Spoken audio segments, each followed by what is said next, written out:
Okay, so Grandpa Greenwood.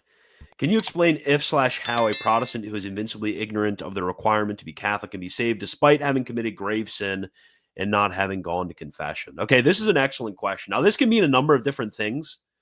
You could be asking the question, and I don't know, I'll answer both just for fullness sake. You could be asking the question of how somebody could be saved despite having committed the grave sin of not being Catholic, because it is obviously a very vile, very serious. Vile might not be the right word. Serious. It's a very serious sin to not obey the summons of Christ to come to the Catholic Church.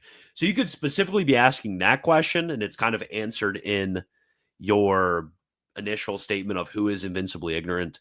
If you're invincibly ignorant of a certain precept and you do not carry out the precept, then you're not held liable for punishment for carrying out that precept. And therefore, it would be materially grave, but would not actually be a formal sin. Okay.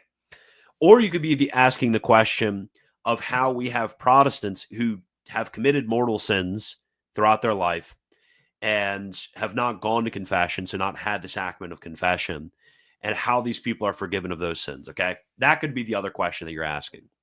So I'm pretty sure you meant the second question. But when it comes to the second question, it's actually quite easy.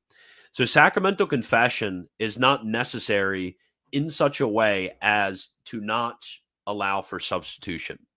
In the same way as actual membership in the church allows for substitution, that is, membership in voto or in desire, or baptism, the sacrament of baptism. The baptism in in reality, can be substituted for baptism in voto, in desire. That's another way. And there's a similar idea with the sacrament of penance.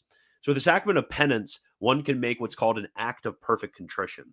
So, an act of perfect contrition is an act of being contrite or sorry for one's own sins, but it's motivated very specifically by supernatural charity.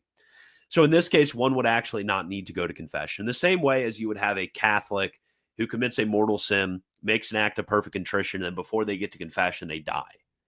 Because it's actually not, and this is very surprising for a lot of people, but it's actually not necessary to go to, according to ecclesiastical law, and one does not sin if they don't do this. St. Thomas has a good quodlibet on it.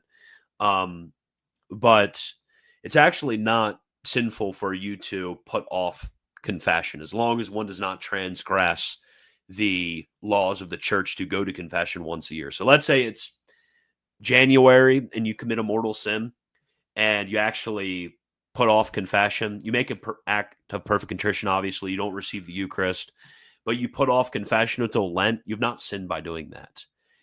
I don't think you should do that. I think it's a bad idea to do that. I think it's imprudent to do that. You've not sinned by doing that. It's not against any ecclesiastical, divine, or positive law to put off confession until a later date when one knows that they have committed a mortal sin. Although you shouldn't do that, okay?